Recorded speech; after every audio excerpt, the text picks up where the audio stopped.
Kalau saudara tidak punya kasih yang dasarnya kuat seperti ini, tidak bisa beri tumpangan. Karena saudara tinggal di kota besar. Tidak ada orang punya rumah yang besar kayak ini gereja. Rumahnya kecil. Mau kasih tumpang siapa di situ? Kalau tidak dengan kasih yang besar. Ya baik, mari kita sama-sama dengarkan khotbah yang akan disampaikan oleh Bapak Pendeta Yandi Manobel. Kita mendengar firman Tuhan yang dibacakan dari Alkitab. Firman Tuhan pada ibadah saat ini yang dibacakan dari Alkitab terambil dari surat Ibrani pasal 13 ayat 1 sampai 3. Bapak Ibu saudara-saudara, shalom. Yang di luar shalom. Semuanya shalom. Hari ini kita merayakan HUT PKB keberapa? Keberapa? Mari kita tepuk tangan dulu untuk PKB. Sekaligus jadi pertanyaan bagi kita adalah, ini HUT PKB atau HUT kaum perempuan? Kaum bapak atau kaum perempuan?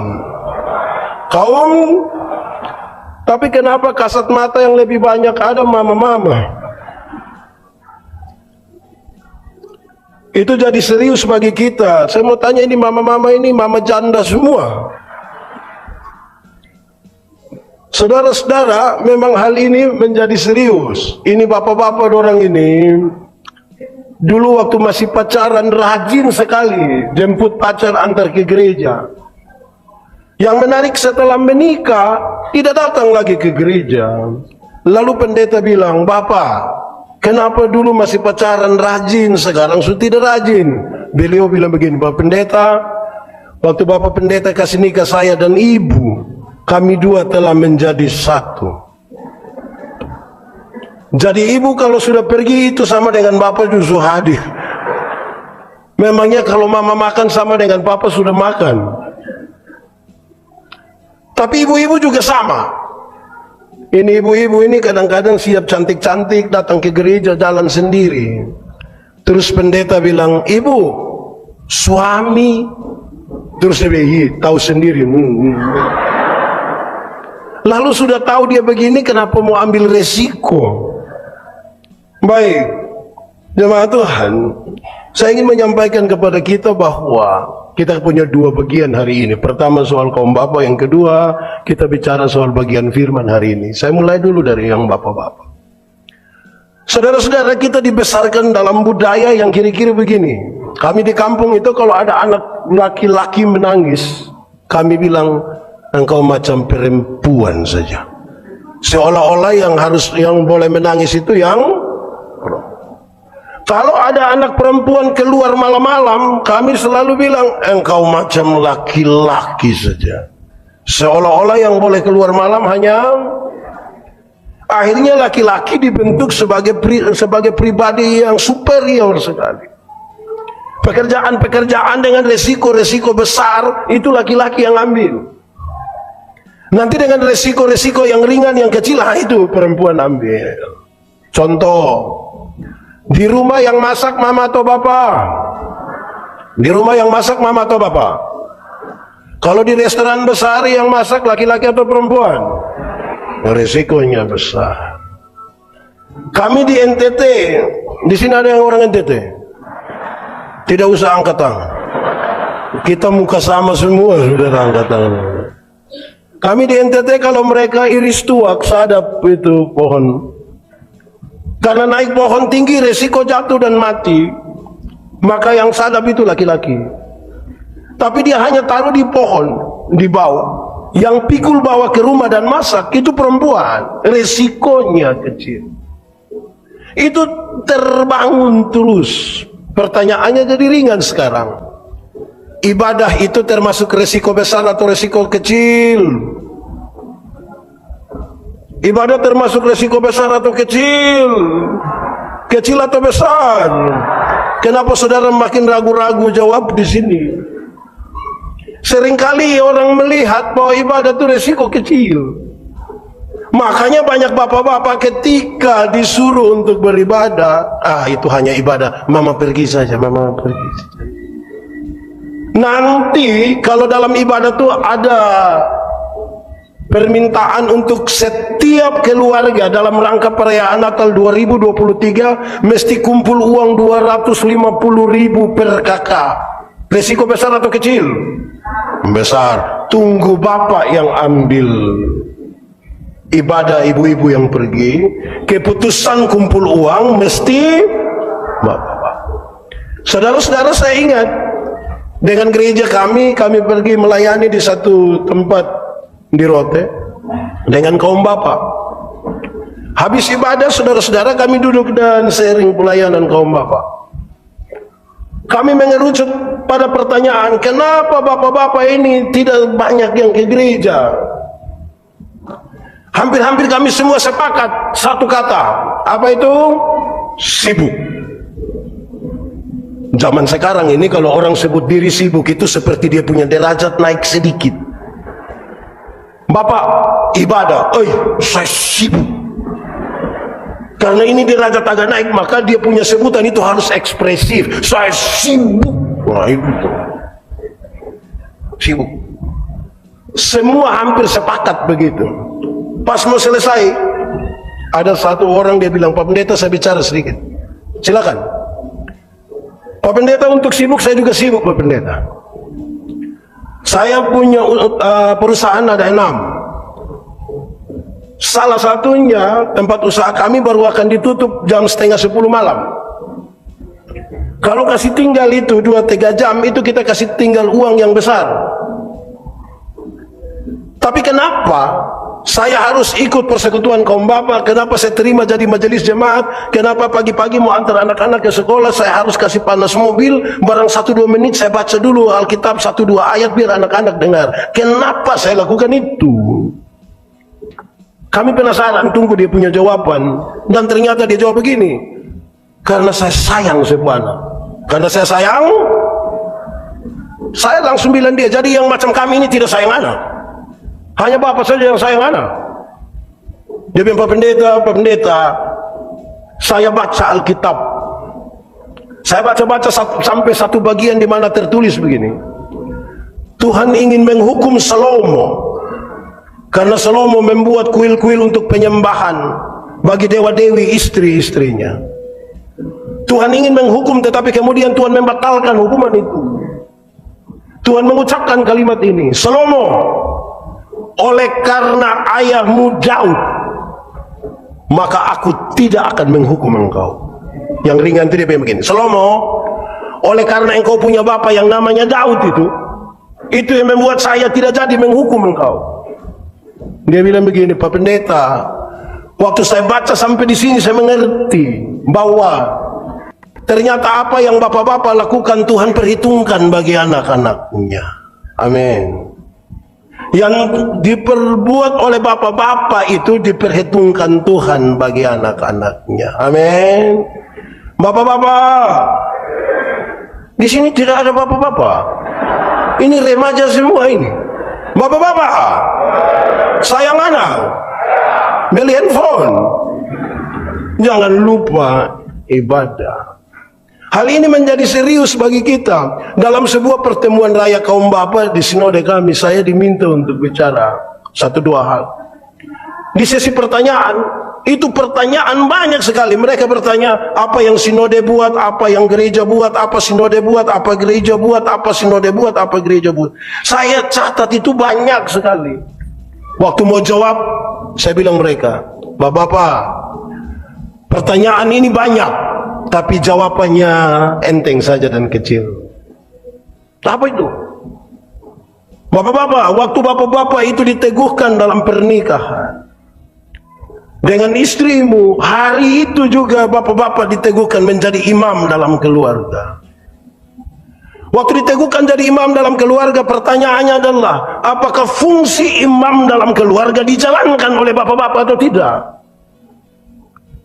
Kalau fungsi imam itu tidak dijalankan, makanya muncul ini banyak pertanyaan. Apa yang gereja buat, apa yang sinode buat, apa yang gereja buat, apa yang sinode buat.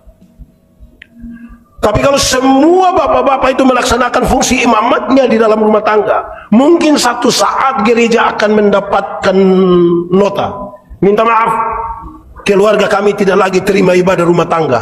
Kenapa? karena di kami punya rumah ibadah tiap hari saya yang pimpin. Bapak-bapak sedikit. Bapak-bapak ada ibadah di rumah atau pulang mau coba ibadah itu baik atau tidak?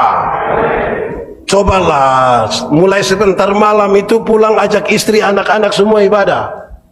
Memang ada tantangan. Hari pertama nanti bagus, kedua bagus, ketiga bagus, keempat bagus, kelima bapak bilang, mama coba mama dengan anak-anak dong karena papa pun pinggang kenapa kok. Hari ke-6 bubar itu ibadah. Dia butuh komitmen lebih sedikit. Baik jemaat, di sini tidak ada jemaat. So tinggal kaum bapak saja. Jemaat, Tuhan Allah menciptakan manusia itu laki-laki dan perempuan. Tetapi untuk mengelola kehidupan laki-laki dan perempuan, apalagi dalam kehidupan keluarga, maka ada pola-pola yang sengaja Tuhan biarkan untuk manusia itu kelola. Sebuah penelitian mengatakan, kalau kehidupan pernikahan itu hanya didasarkan pada kecantikan, kemolekan, kegantengan, maka setiap 3 tahun kita mesti ganti pasangan. Kalau berdasarkan cantik, ganteng, molek, kekal, setiap 3 tahun ganti. Saya nikah 14 tahun, jadi minimal saya sudah 4. Nah yang 20 tahun itu berapa? Karena itu pola-pola ini sengaja Tuhan biarkan untuk dikelola. Saya masih jadi pendeta di satu pedalaman di timur. Saya kasih nikah satu pasang nikah. Yang laki-laki umur 64 tahun, yang perempuan umur 20 tahun. Ngiri itu. Saya yakin jemaat yang hadir itu mereka bicara tentang beda usia yang signifikan itu. Bedanya berapa tahun? 44 tahun. Dalam khotbahnya saya bilang begini, dalam sebuah pernikahan beda usia tidak penting. Tidak penting. Yang lebih penting adalah mereka harus beda jenis kelamin. Itu lebih penting. Karena untuk apa sama-sama umur 30 tahun tapi laki-laki semua? Pakai bahasa Kupang bilang itu dong, hanya bakorek-bakorek di situ. Karena itu memangnya harus berbeda, ada laki-laki, ada perempuan. Lalu pola seperti apa? Satu, soal pola berpikir. Laki-laki itu cenderung rasional, bapak-bapak itu cenderung rasional. Makanya yang laki-laki, yang bapak-bapak itu kalau bicara selalu bilang, saya pikir, saya pikir, saya pikir. Sementara yang ibu-ibu, yang perempuan itu lebih banyak pakai apa? Perasaan. Makanya ibu-ibu kalau bicara selalu bilang, saya rasa, saya rasa, saya rasa. Bayangkan kalau kita menikah 20 tahun, satu hanya saya pikir, satu hanya saya rasa. Lama-lama tetangga akan bilang surasa. Hidup ini tidak bisa pakai apa yang kita pikirkan saja. Penyeimbangnya adalah perasaan. Hidup juga tidak bisa hanya pakai perasaan. Penyeimbangnya adalah logika. Berdasarkan itulah laki-laki dan perempuan ditempatkan bersama-sama. Saudara tahu, ibu-ibu, di sini tidak ada ibu-ibu. Saya kira SMA semua. Ibu-ibu, ibu-ibu percaya kok tidak, kalau bapak pergi ke gereja pasti ibu ikut. Tapi kalau ibu pergi ke gereja belum tentu bapak ikut. Percaya kok tidak? Siapa yang datang sendiri? Oh, ya. Saya melayani di Sabu 5 tahun. Kami ibadah rumah tangga itu biasa kumpul satu rayon. Hari Senin, hari Rabu, hari Jumat. Kalau kita pergi mereka sudah buka tikar yang besar, semua duduk bersila di situ dan mulai beribadah. Hari itu saya pergi, jemaat sudah banyak sekali. Kami duduk bersila dan lampu yang paling terang akan ditaruh di mana yang pemimpin ibadah duduk. Kami mulai beribadah dan saya lihat jemaat semangat betul. Saya mulai berkhutbah, mereka senyum-senyum. Saya bayangkan pasti masukin. Yang menarik adalah kami setelah ibadah jemaat masih senyum-senyum. Saya mulai pikiran dengan orang senyum. Saya tanya, jemaat, Kamu senyum-senyum apa? Dorang tambah senyum lagi. Saya panggil seorang diaken, Welmin Ceriu namanya, saya panggil pakai bahasa dia di kampung, saya bilang, Nadau, kamu senyum-senyum apa? Dia ambil satu pena, dia tulis di satu kertas kecil, dia antar kepada saya penasaran betul, saya buka ini kertas, ternyata dia tulis begini, maaf, Bapak punya resleting tidak tarik. Itu macam saya mau cek ke dia itu. 1 jam kita sama-sama di sini, engkau lihat ada masalah di saya, engkau diam-diam. Hanya karena apa? Perasaan. Saya mau tanya saudara, menurut saudara tadi orang ibadah itu baik? Kenapa tidak baik coba? Karena itu menjadi serius sekarang. Untuk itulah antara logika dan perasaan itu mesti menjadi saling menyeimbang.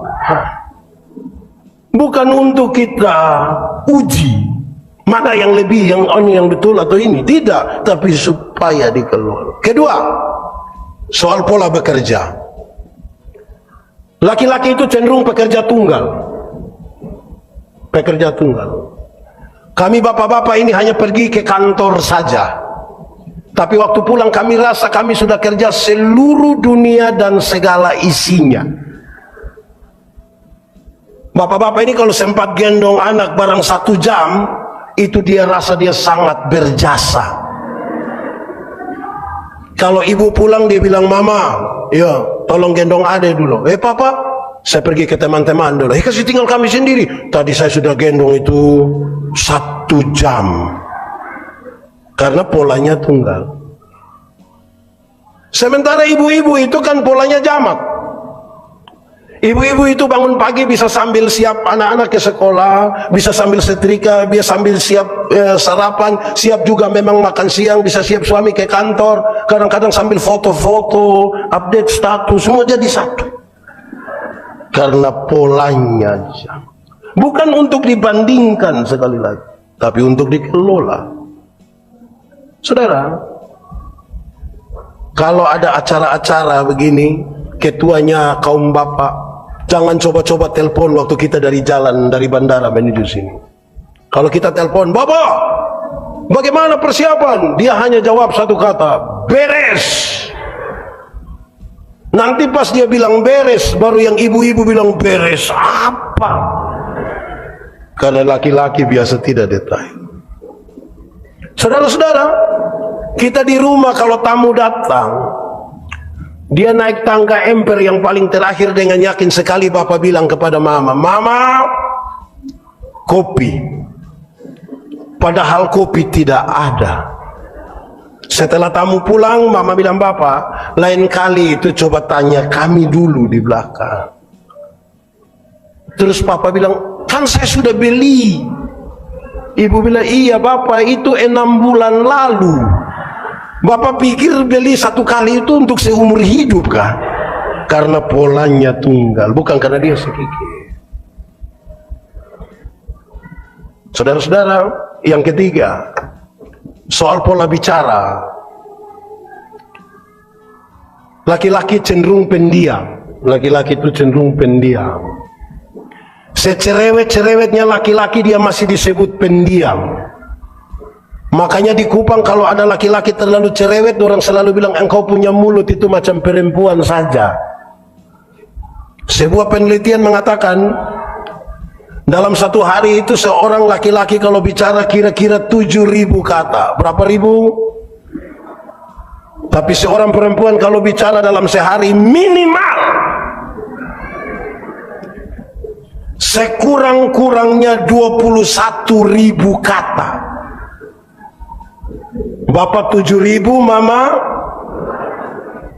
pagi-pagi papa sudah ke kantor, anak-anak semua ke sekolah, mama mau 21.000 dengan siapa? Rata-rata papa pulang kantor jam, bapak pulang kantor jam 6. Mama rencana kasih keluar duluan yang 3.000. Mama sambut papa di pintu, pas mama buka pintu mama langsung bilang, "Pa." Terus papa bilang, "Hah? Di kantor tadi baik, Terus papa bilang, engkau kepala kantor. Kalau pola komunikasi kita macam begini, saudara, kita akan membangun sebuah persoalan besar. Pasti. Menara Babel itu tidak selesai dibangun. Bukan karena kurang uang, bukan karena kurang material, bukan karena kurang tenaga kerja, hanya karena terputusnya komunikasi di antara mereka. Tempat terbaik untuk membangun komunikasi keluarga itu ada di meja makan. Bapak-bapak memang ada sibuk-sibuk sedikit, tapi jangan lupa makan sama-sama dengan istri anak dulu. Di meja makan itulah kesempatan bapak-bapak bertanya kepada ibu-ibu, bertanya kepada mama, bertanya kepada istri, mama, iya sayang, kenapa ini sayur ini garam semua? Terus istri bilang, papa, tadi waktu tumis ini sayur saya terlalu ingat papa. Jadi saya kira papa itu garam, saya ambil kok saya taruh-taruh terus begini. Tapi yang penting ada komunikasi dulu. Di meja makan itu bapak tanya pada anak-anak, anak-anak, ya yang laki-laki, kau di sekolah dapat berapa? Saya dapat 10 bapak. Engkau seperti engkau punya bapak sekali. Itu bapak dulu begitu. Yang perempuan, di sekolah dapat berapa? Aduh papa, tadi matematika susah jadi saya dapat 3. Aduh, engkau seperti mama punya keluarga. Tapi yang penting komunikasi. Jemaah, di meja makan itu lepas itu handphone itu. Tidak lahir kita dengan handphone. Apalagi kalau duduk sama-sama istri, tiba-tiba ada telepon masuk, dia sengaja keluar bebel apa langkah baru dia bilang, halo. Kalau itu terjadi, hai istri-istri, aku berkata kepadamu, curiga sudah. Rahasia negara apa yang terlalu sampai bicara harus pakai bisik-bisik? Halo. Macam di dunia maya saja. Keempat, soal pola mengingat. Laki-laki itu cenderung cepat lupa. Kami bapak-bapak ini cenderung cepat lupa. Suami-suami bapak-bapak laki-laki itu dia baru kunci mobil begini, tek, dia jalan 30 langkah terus dia bilang, tidak tahu saya sudah kunci atau belum. Dia kunci lagi, tek, karena cenderung cepat. Makanya ibu-ibu minta maaf. Kami bapak-bapak ini kalau di luar rumah kami lupa kalau kami ada istri. Maksudnya kadang-kadang kami cerita dengan teman-teman itu sampai lupa kalau ibu lagi tunggu di rumah. Jangan terlalu negatif juga dengan kami lah. Rumah tangga hancur itu kan terlalu berpikir negatif itu. Laki-laki cenderung cepat lupa. Tetapi yang perempuan, yang ibu-ibu, ingatannya tajam sekali. Setajam, tahu juga. Ibu-ibu itu kalau ada suami bilang begini, orang seperti saya tidak pernah marah saya punya istri, yang protes dia punya istri, tidak pernah apa, memang tidak pernah. Yang mana? Yang itu hari mana? Yang tahun 1900 itu dia ingat sekali. Anak-anak, di sini tidak ada anak-anak, ini nenek-nenek semua. Anak-anak, siapa yang dulu masih kecil pernah periksa pakaian kantor dari papa dan mama? Ada yang pernah periksa? Yang paling banyak dapat di papa punya atau mama punya? Bapak pasti lupa 5.000, 10.000, 20.000. Jangan coba-coba periksa mama punya. Itu pekerjaan sia-sia. Dalam hal inilah mama seturut dengan Alkitab. Di mana hartamu berada, di situ juga. Ibu-ibu ini kita pinjam di pun Tupperware saja dia ingat sepanjang hayat. Nah saudara-saudara, ini yang sengaja diberikan supaya dalam pengelolaannya kita tahu kita sudah jalan sejauh mana. Kenapa ini menjadi bagian pertama? Karena kita semua ini produk dari rumah. Bapak-bapak kalau di rumah sudah terbiasa dengan harus didengar, di gereja ketika dia terpilih jadi majelis, dia mau dia didengar. Maka jangan heran kalau bapak-bapak selalu bilang, saya kalau sudah AA, saya kalau sudah BB. Nah, yang AB itu anak TK. Saudara lihat kalau ada TK, pagi-pagi lewat, anak-anak itu hafal huruf menarik. A, B, BA dibaca, bah.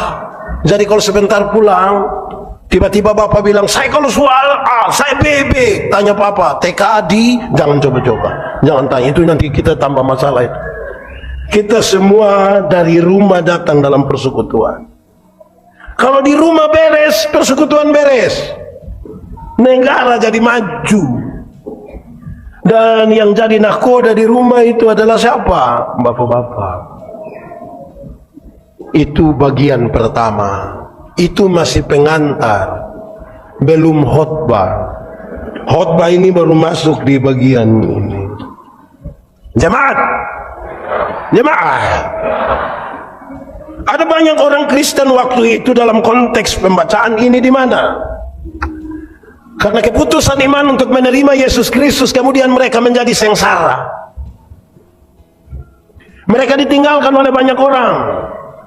Mereka berhadapan dengan banyak persoalan oleh karena kebencian orang-orang kepada mereka karena mau percaya kepada Tuhan Yesus. Beberapa orang tidak mau ambil resiko bersama-sama dengan mereka. Orang-orang yang percaya kepada Yesus ditinggalkan oleh banyak orang. Mereka menjadi sendiri, apalagi negara dan pemerintah tidak memihak kepada mereka. Jadilah orang-orang ini menjadi orang-orang yang terabaikan sekali. Dalam konteks seperti inilah saudara-saudara, menjadi bertentangan sekali dengan kerinduan banyak orang Kristen. Banyak orang Kristen berpikir kalau percaya kepada Tuhan Yesus kita bebas dari masalah. Satu tokoh dalam Alkitab yang paling gampang kita ingat adalah Paulus.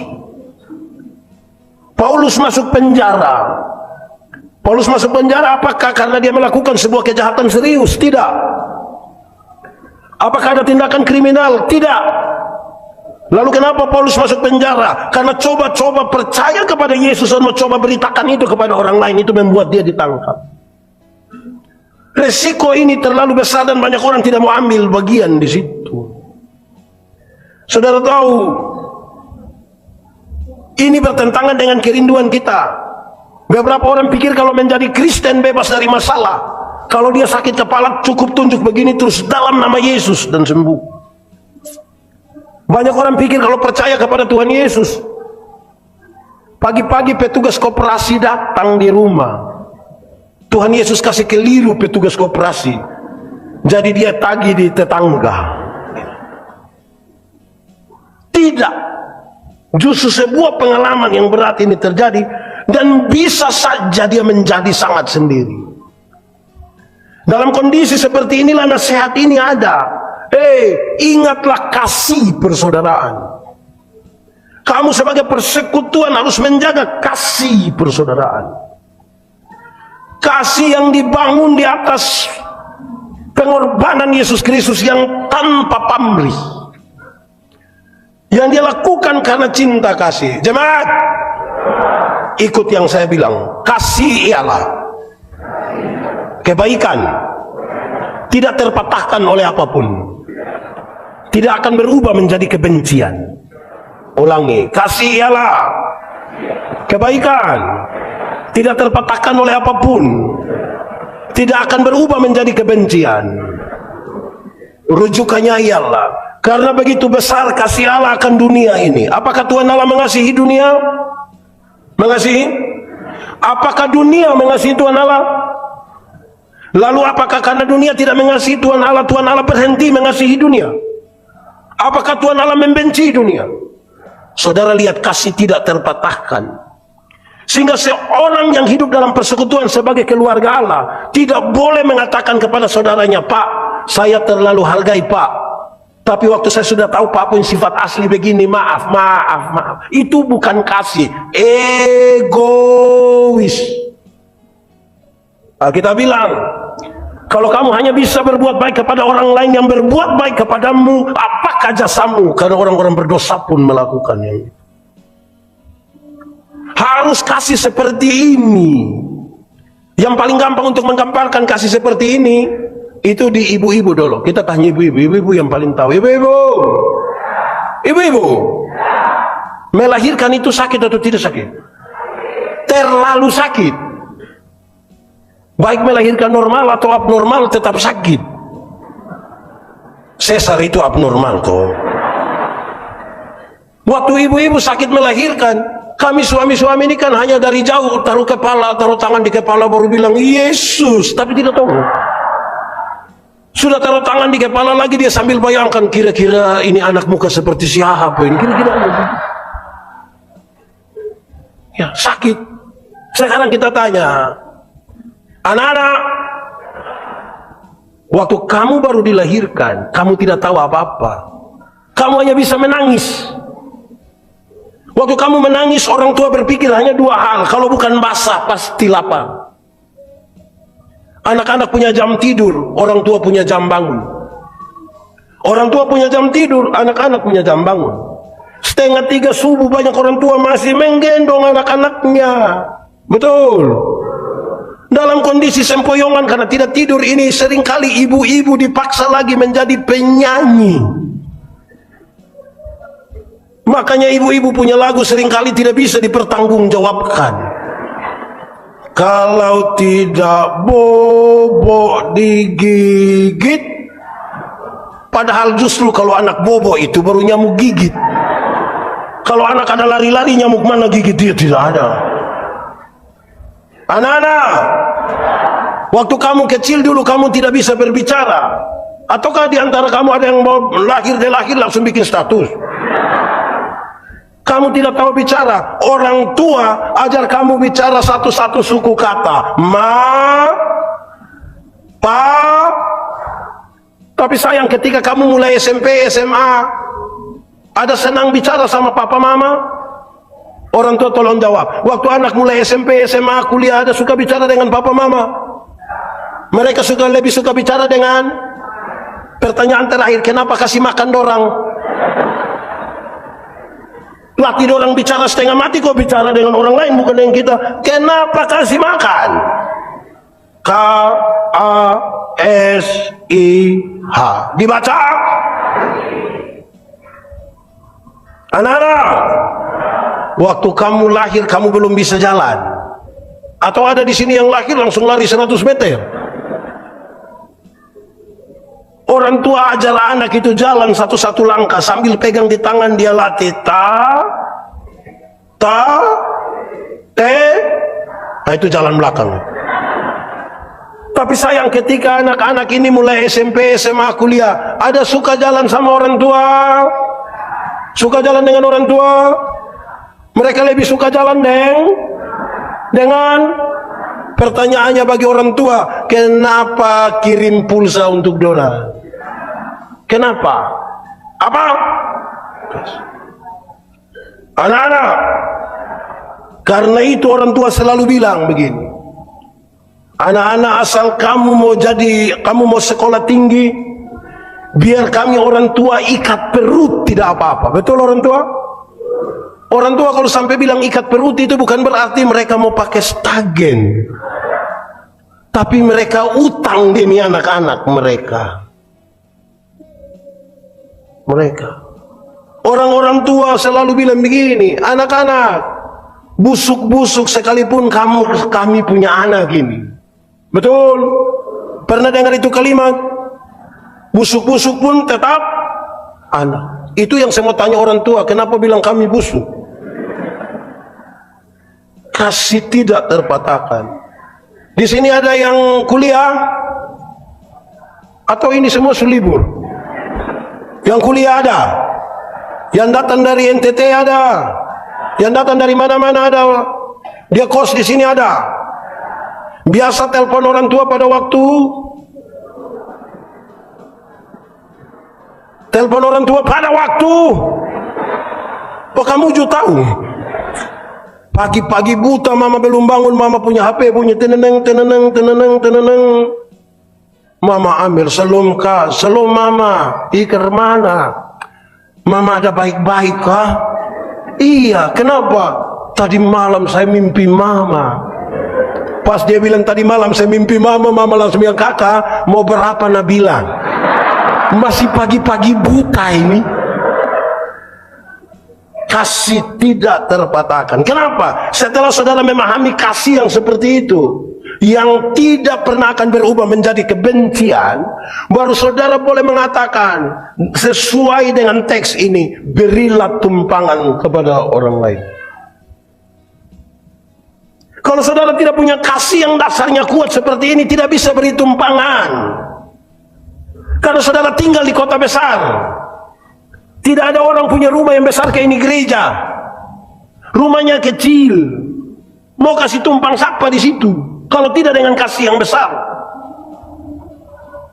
Saudara bayangkan, saudara sibuk di kota besar. Jangankan orang yang saudara tidak kenal. Mama mantu saja datang, saudara pikiran. Mertua. Tahu mertua? Nah, itu yang mama mantu kok tidak. Kalau ibu telepon, mama mertua ini telepon, anak, mama mau ke situ ya. Dia bilang, oh iya mama senang, aduh. Padahal habis itu kata senang dia tambah, berapa hari mama? Itu berapa hari itu mulai menjurus ke yang berat itu. Kalau kasih yang besar, tetangga akan tahu. Dia siap-siap rumah, tetangga tanya, sibuk sekali. Kenapa sibuk? Tidak, saya punya mertua mau datang. Aduh, sudah lama. Itu kalau kasihnya besar. Kalau kasihnya tidak besar, tidak didasarkan pada pengertian tadi, dia siap rumah tuh. Loh, kenapa loyo-loyo begitu? Kenapa? Singa mau datang.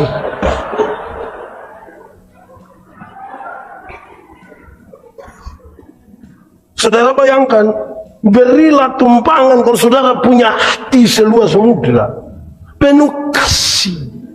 Kasih yang didasarkan pada pengorbanan Kristus. Kalau tidak, kita rasa terbeban. Ini hal yang serius bagi kita, saudara. Nanti baru kita bisa lakukan itu kepada saudara-saudara seiman. Dalam pengertian itulah sekarang dinasihatkan kepada kamu. Dalam kasih yang besar itu, kamu mesti peduli seorang dengan yang lain. Peduli. Bukan peduli biasa saja, peduli lindungi. Macam kayak apa itu? Nah, pokoknya peduli, dan banyak orang peduli tapi tidak lindungi. Ada kecelakaan di situ bukan tolong. Dia bilang, saudara-saudara di jalan ini ada yang, hai guys ada yang mau mati di sini. Dia mati. Peduli tapi tidak lindungi. Solidaritas. Kenapa kita mesti solidar dengan orang lain? Karena Tuhan lebih dahulu solidar dengan kita. Tapi solidaritas kita bermasalah. Kenapa? Saya suka pakai contoh ini. Saudara ingat, tapi saya pakai contoh. Saudara pernah belanja di mall atau swalayan? Pernah? Pernah? Ada yang pernah tawar barang di swalayan atau mall? Kenapa tidak tawar? Saudara bayangkan, kalau kita jalan sama-sama ada yang tawar di mall, kita mah kau bikin malu-malu saja. Lain kali kau jalan sendiri. Pemilik mall orang kaya atau orang miskin? Saudara lihat beli di orang kaya tidak tawar. Tapi kami di kampung itu kalau dia keluar biasa pagi-pagi kan ada nenek-nenek pikul sayur jual. Di sini juga ada kok begitu. Dia pikul sayur keluar jual.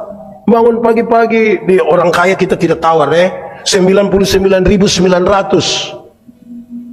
Ambil 100.000 kasih, orang kasih kembali permen satu yang kau dapat saja, jangan ukur saya dengan itu dapat saja. Tapi pagi-pagi kalau dia beli sayur, tawar kok tidak? Oh tawar.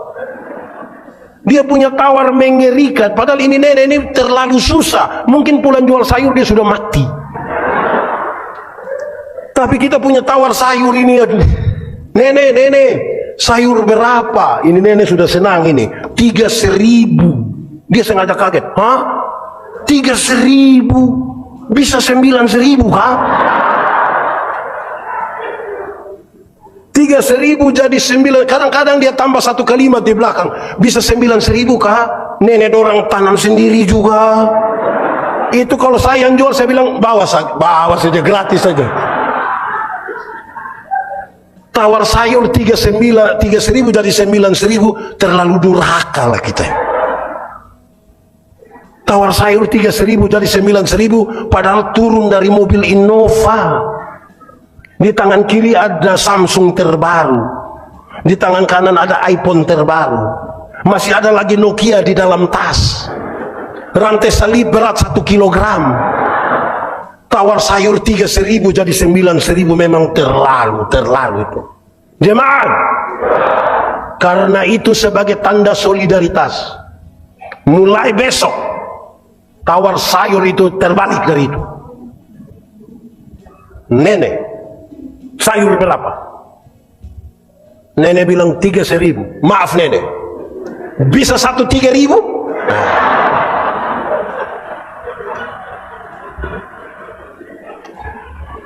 Bisa kok. Saya tanda saudara-saudara. Kalau sampai bisa tawar sayur 3.000 jadi 3.000, hanya 3 kemungkinan. Kemungkinan pertama, itu orang punya solidaritas sosial yang kuat sekali. Pantas dipuji, pantas ditiru. Tapi kemungkinan yang kedua mungkin makam puji. Atau yang ketiga gila mungkin. Kita yang akan menentukan tanda solidaritas kita. Saudara tahu, banyak orang tidak solidar dengan orang lain. Tidak. Tema kita ya di hari ini menarik dalam perayaan, sekaligus juga ini menjadi bagian pemberitaan di seluruh GPIB. Kemurahan hati. Murah hati. Salah satu unsur dari buah roh kemurahan. Kemurahan itu maksudnya begini. Ada orang yang kelihatan tidak ada masalah, relasi sosialnya baik dengan banyak orang, dengan tetangga aman, keluarga aman, mertua aman, saudara-saudara aman. Dia rajin gereja, tidak ada soal, sekilas begitu, koma. Tapi itu orang punya sekikir, tidak ada dua. Sekikir sekali. Di Maranatha ini ada yang sekikir. Ada ikut ibadah. Dia ada di sini. Laki-laki atau perempuan? Hai. Dia pakai baju warna. Saudara akan baku tunjuk nanti. Banyak orang tidak ada kemurahan hati. Kita punya kemurahan hati itu seringkali terjadi hanya pada Natal dan Paskah. Pada waktu Natal, Paskah itu banyak orang tiba-tiba murah hati. Bangun pagi ada nenek-nenek lewat bawa pepaya. Dia bilang, nenek mau ke mana? Pasar untuk jual ini. Aduh nenek, singgah nenek singgah. Nenek duduk, nenek mau minum apa? Terserah ibu saja, terserah apa saja. Nenek bilang, teh, kopi, bir atau wine? Nenek bilang. Terus nenek bilang, sudah saya wine saja, saya wine. Kasih keluar wine 1 botol, ini nenek minum kasih habis. Terus ibu keluar bawa uang nenek. Ini saya kasih nek, ini untuk bayar ini pepaya. Ini hari baik nenek, jadi ini ada kopi, ada gula, ada beras.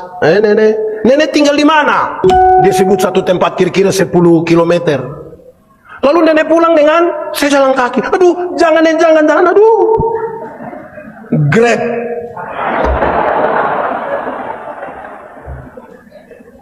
Nenek pulang dengan Grab 3 hari kemudian itu nenek datang kembali. Papa yang lihat nenek datang terus papa bilang, Mama, yo, Mama, kenapa? Kau punya nenek datang lagi. Ya memang kemurahan hati nih butuh sesuatu yang kuat. Amin. Di Bali ada nenek-nenek begitu. Ada. Itu nenek fam.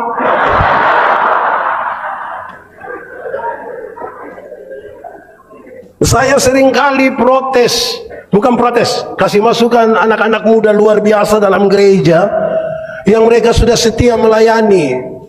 Diakonia kita tuh luar biasa, tapi saya kasih tahu orang, anak-anak muda ini pada Natal Pasca mereka suka apa? Pergi mau berdiakonia, catat yang nenek-nenek. Terus mereka, nenek nanti terima di gereja ya.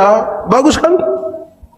Nanti pas warta pelayanan ada informasi bagi para penerima diakonia supaya jangan pulang dulu karena setelah ibadah ini akan diselenggarakan pembagian diakonia. Yang muda-muda, yang sehat-sehat, yang kuat-kuat sudah pulang, kasih tinggal nenek yang sakit-sakit semua. Baru panitia mulai panggil satu-satu. Nenek Manobe. Lantas nenek Manobe kan dia jalan begini. Sampai di situ kita ambil kantong merah yang isi beras, isi gula, isi semua, kasihkan berat tuh. Nenek Manobe setengah mati ini. Terus nenek-nenek sabar, kita foto dulu, kita foto. Saya mau tanya, pemuda, kalau antar langsung ke rumah bisa kok tidak? Untuk kepentingan ini foto di rumah saja bisa kok tidak? Bisa kok tidak? Lalu kenapa panggil saya pun nenek datang di sini? Kalau saya pun nenek ada apa-apa, saudara tanggung. Jadi untuk sebuah kemurahan hati butuh total. Di titik inilah kita dilatih menjadi berkat. Harus jadi berkat. Kadang-kadang kita tidak jadi berkat. Kumpul uang banyak-banyak tapi aduh tiap hari hanya mengeluh. Jalan di mana-mana ketemu orang hanya bilang, Bapak hidup terlalu susah. Mati sudah kalau memang sudah terlalu susah. Di sini ada yang begitu. Dia ada ikut ibadah. Coba lihat dia. Kenapa saudara lihat saya? Ada orang kaya tapi belum tentu bermurah hati. Saya suka bilang dia tahu cara mengumpulkan uang yang banyak tapi dia tidak tahu cara menikmatinya. Dia tahu cara menjadi kaya tapi dia tidak tahu menjadi bahagia. Kumpul uang banyak-banyak tapi tidak pernah jalan-jalan ke Surabaya. Suatu saat di Surabaya baru dia telepon, pendeta, yuk saya di Surabaya, enak ya pesir-pesir, tidak Bapak. Terus saya di rumah sakit Dr. Sutomo, sudah dapat rujukan dulu baru ke sana. Hidup hanya sekikir saja, tidak ada kemurahan hati itu. Di GPIB sini ada begitu, di Maranatha ada. Dia majelis atau jemaah? Aduh jangan ngomong itu nanti dari masa. Peliharalah kasih persaudaraan. Tapi saya minta saudara-saudara supaya hati-hati terhadap satu kalimat dalam teks itu. Ketika dia bilang tanpa sadar beberapa orang telah melayani malaikat-malaikat. Hati-hati di situ. Saudara tidak boleh melayani karena saudara menaruh pikiran di sini, siapa tahu yang kita layani ini malaikat. Iya, malaikat maut. Jangan taruh di sini. Layani saja seperti untuk Tuhan supaya dia bukan pencitraan. Saya berkhotbah di semua bank yang ada di Kupang. Saya bilang begini, ini ibu-ibu yang kerja di bank ini cantik-cantik semua. Mau lihat jauh, lihat dekat, tetap cantik. Mereka pakai pakaian bagus-bagus, kerja di tempat yang tertata rapi, ber-AC lagi, indah sekali. Kita pergi ke bank itu macam kayak tidak mau pulang, kayak mau lihat-lihat terus itu ibu itu mau. Kita baru naik tangga terakhir, dengan santun sekali dia bilang begini, Selamat pagi. Ada yang bisa kami bantu? Terus saya tanya orang, ibu-ibu, siapa di antara ibu-ibu yang bangun pagi ketika lihat suami baru bangun, terus ibu bilang, selamat pagi? Ada yang bisa kami bantu? Makanya Paulus bilang, apapun yang kamu lakukan, lakukanlah dengan segenap hatimu, seperti untuk dan bukan untuk jemaat. Ingat bahwa tidak semua senyum tulus. Kita satu jemaat tapi ke apa kok? Saya datang, saya bilang shalom, shalom. Saya lewat baru saya paling. Di GPIB begitu. Ada juga di Maranatha.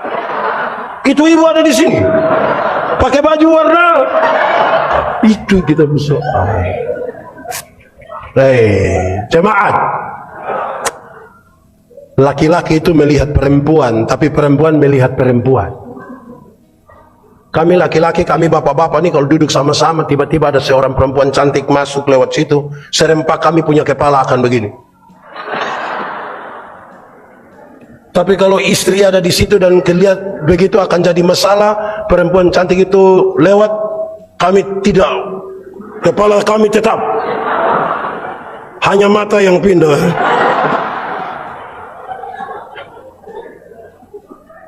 Tapi perempuan melihat perempuan. Ibu-ibu, nona-nona kalau duduk sama-sama, ada laki-laki ganteng masuk, mereka biasa-biasa saja, standar, tidak histeris. Kalau ada yang bereaksi tidak terlalu luar biasa, standar lah. Jangan coba-coba yang masuk itu perempuan. Rok agak pendek, sepatu agak tinggi, tas agak besar. Itu coba lihat ibu-ibu punya siku dan bibir. Untuk kasih tahu teman di sebelah dia pakai siku begini.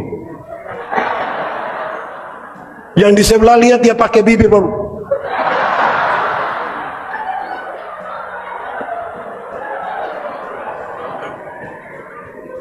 Kadang-kadang 3, 1, 2. Hati.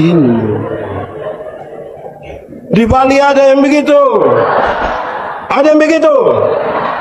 Di Maranatha ada. Dia ada ikut ibadah. Dia di balkon atau di bawah atau di luar. Saudara-saudara, kemurahan hati harus dibangun di atas ketulusan. Kadang-kadang kita tidak tulus memberi, tapi dengan sejumlah comelan. Jangankan untuk orang lain. Kita mau bangun gereja saja, panitia pembangunan, titip envelope pembangunan ini bilang tiap hari pembangunan. Memang butuh hati, kan kita tidak bisa. Dalam kasih itu sekaligus diminta dalam kasih persaudaraan itu supaya kamu memperjuangkan juga hak-hak dari mereka. Hak-hak. Kadang-kadang kita mengabaikan orang, hak-hak yang tidak mereka miliki. Bahkan sekaligus itu bisa terjadi di dalam gereja. Kita bersama-sama dengan orang-orang susah, tapi hak-hak mereka kita abaikan. Jemaat, surga lebih baik atau dunia lebih baik? Surga atau dunia? Dunia atau surga? Surga atau dunia? Surga atau dunia? Yakin surga lebih baik? Kalau saudara yakin, siapa mau pergi ke surga sekarang? Tidak mau. Pak Pendeta, belum waktu Tuhan. Nah, itu kalimat mantap. Belum, karena belum waktu Tuhan untuk saya pergi ke surga yang lebih baik dari dunia ini. Tapi tanda-tanda kerajaan surga itu harus saya alami di tempat di mana saya ada. Kerajaan surga itu berkaitan dengan pemerintahan Allah. Pemerintahan Allah itu seperti apa? Penuh kasih, penuh keberpihakan, penuh kepedulian. Dan itu yang harus terjadi dalam komunitas di mana orang-orang yang percaya kepada Tuhan dan mengaku warga kerajaan Allah hidup seperti itu. Kita diminta di situ. Supaya tidak boleh ada orang yang mengabaikan orang lain. Kita bersama-sama. Selanjutnya dalam tema kita, pertama kemurahan, yang kedua kebaikan hati. Kebaikan itu respon. Respon terhadap apa? Respon terhadap kasih karunia. Dan kasih karunia adalah kasih di mana Tuhan Allah mengorbankan Yesus Kristus, dirinya di dalam Yesus Kristus, supaya kita menjadi selamat. Setiap orang yang menerima kasih karunia itu, dia melakukan kebaikan-kebaikan sebagai tanda ungkapan syukur. Saya pakai contoh saja. Anggap saja saya dengan adik ini. Kakak nama siapa saya? Noel, Immanuel. Mantap. Saya dan dia, kami dua tidak saling kenal. Saya dapat dia pun nomor telepon, saya telepon dia. Noel, sebentar malam bisa ketemu saya jam 12 di depan kantor gubernur Bali. Kira-kira dia mau ke tidak? Dia mau ke tidak? Noel mau ke tidak? Ragu-ragu kan? Noel ada ayam satu di rumah, kami dua tidak kenal. Saya pergi ke dia rumah, kira-kira dia kasih saya ayam ke tidak? Tidak. Saya ganti pertanyaannya. Saya mau kasih Noel mobil baru satu. Kira-kira Noel mau ke tidak? Mau. Dia mau. Terus saya kasih dia satu mobil cuma-cuma, baru 0 km, Toyota Alphard. Noel dapat Toyota Alphard 0 km. Dari saya, gratis. Kira-kira ada perubahan perilaku dari Noel ke saya kok tidak? Saya telepon jam 12 malam, dia datang kok tidak? Saya pergi ke dia rumah, ada ayam satu, dia kasih kok tidak? Kenapa kok tiba-tiba dia baik begini? Karena dia lebih duluan telah menerima sesuatu yang tidak bisa dia dapat sendiri. Kasih karunia memungkinkan seseorang untuk berubah, melakukan kebaikan-kebaikan sebagai tanda ungkapan syukur. Karena tidak mungkin kita membalas pengorbanan Allah yang besar itu dalam hidup. Tidak mungkin. Karena itu saudara-saudara, saya kira ini nasihat yang baik bagi kita. Supaya setiap orang dalam membangun dirinya, dia ingat duluan itu kasih itu. Kasih persaudaraan. Yang didasarkan pada pengorbanan Kristus bagi kita. Yang memungkinkan kita peduli dengan orang lain. Saudara, kita ada dalam dua dunia. Satu namanya dunia nyata, satu namanya dunia. Di dunia nyata ini kan orang tua lahir lebih duluan anak-anak. Jadi peraturan banyak sekali, 1, 2, 3, 4, 5. Di dunia maya, anak-anak lahir lebih duluan dari orang tua. Makanya banyak orang tua di dunia maya dia bikin seperti anak-anak.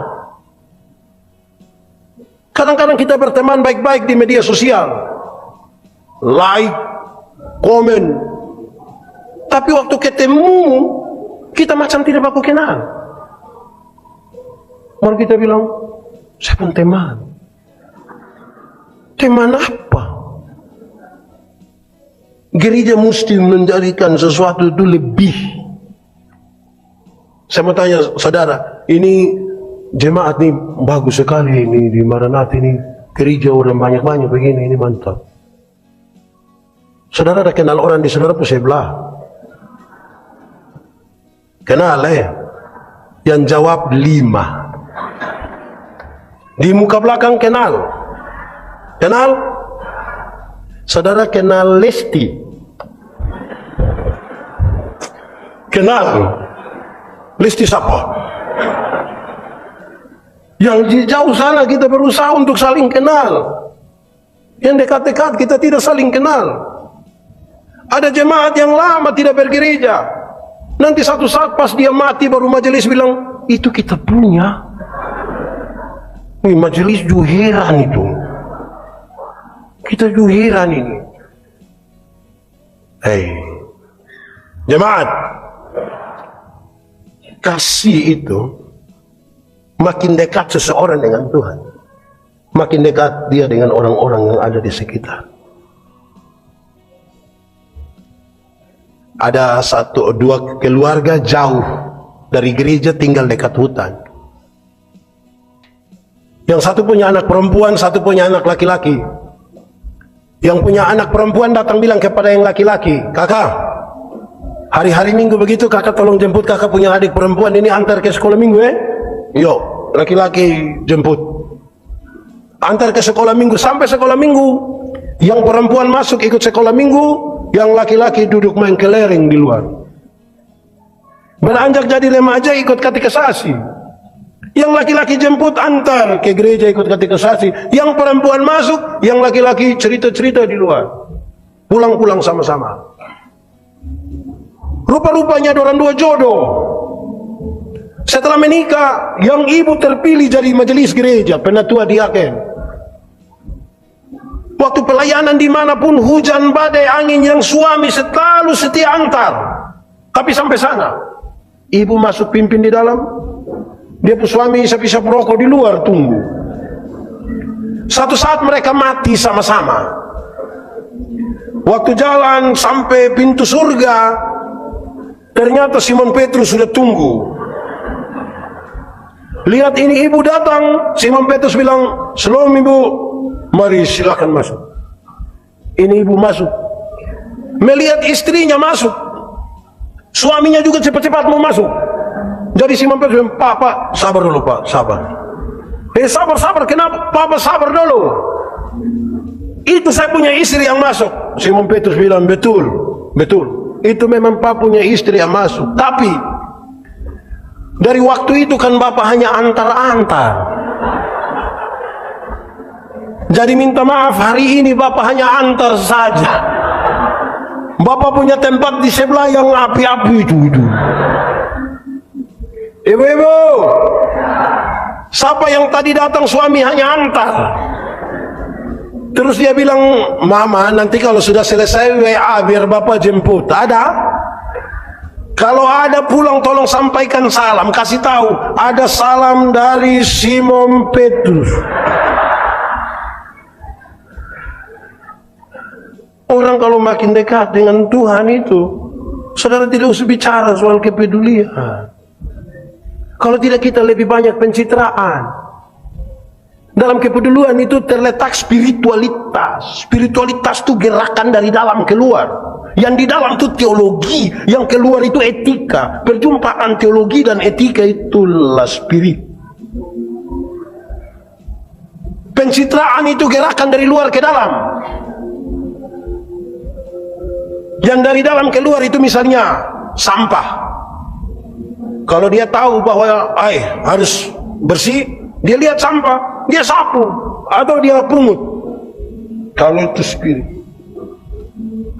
Kalau gerakannya dari luar ke dalam, pencitraan, pas ada sampah begitu, dia kasih tahu dia punya teman, waktu saya pungut itu sampah, engkau foto. Pencitraan. Tuhan mau kita punya hati ini bersih untuk menjadi berkat. Banyak yang pencitraan. Dan saya kira saudara-saudara, kita butuh satu langkah lebih maju. Kita semua diberi tanggung jawab. Tidak usahlah berbuat bagi satu dunia, tapi minimal ada orang yang menjadi bagian kita bersama. Minimal kita bisa jadi berkat. Coba kita menyanyi, "Oh Tuhan, pakailah hidupku." Saudara tidak tahu ini lagu? Nah, kenapa suruh saya solo? Coba 3, 4. "Oh Tuhan, pakailah hidupku selagi apa aku masih kurang." Bila apa? Bila saatnya nanti ku tak berdaya lagi, hidup ini apa? Sudah. Akan ada satu waktu saudara tidak berdaya lagi. Mungkin karena sudah tua, mungkin karena sakit, mungkin karena sudah kecelakaan, saudara tidak berdaya, tapi kemudian orang bilang, dia sudah banyak jadi berkat. Jangan dari berdaya sampai tidak berdaya, tidak pernah jadi apa-apa. Hanya jadi beban saja. Akhirnya setiap kali dia muncul di pintu, orang-orang baku korek bilang, beban, beban. Jadilah berkat. Saya akhiri khotbah ini. Ini cerita lama yang saudara tahu, tapi saya ingin akhiri. Bagaimana Tuhan menyertai mereka. Ada dua orang berdoa kepada Tuhan minta karunia. Ternyata di Tuhan tinggal dua karunia. Yang satu karunia memberi, yang satu karunia menerima. Orang pertama cepat-cepat ambil karunia menerima. Tinggal karunia. Orang kedua garu-garu kepala, dia ambil karunia memberi. Lewat 20 tahun kemudian mereka ketemu di satu perapatan jalan di lampu merah itu. Yang punya karunia memberi sementara ada duduk di atas mobil mewah, satu tanda dia sukses ini. Yang punya karunia waktu itu ambil karunia menerima, dia lagi duduk minta-minta di pinggir jalan. Waktu orang dua baku lihat begini, dia bilang, perasaan itu hari kau dapat karunia untuk memberi, kenapa hari ini engkau lebih sukses dari saya? Terus dia jawab, kawan, karena Tuhan Allah tahu saya selalu harus memberi, maka kepada saya Tuhan berikan lebih. Karena engkau harus kasih orang yang kau tidak punya apa-apa, jadi ini yang kau harus kasih orang seperti itu. Tapi engkau ini kan karunia menerima, jadi di mana-mana hanya bilang, saya tidak tahu kita di sini lebih banyak karunia memberi atau menerima. Renungkanlah. Selamat hari jadi PKB. Semangat. Kita akan terus melayani Tuhan dan bersama-sama dalam perjalanan dan siar iman dengan Tuhan. Amin. Ya baik, terima kasih sudah menonton video ini dan mengunjungi channel ini. Semoga firman Tuhan yang disampaikan oleh Bapak Pendeta Yadi Manowe dapat berguna bagi kehidupan kita. Shalom.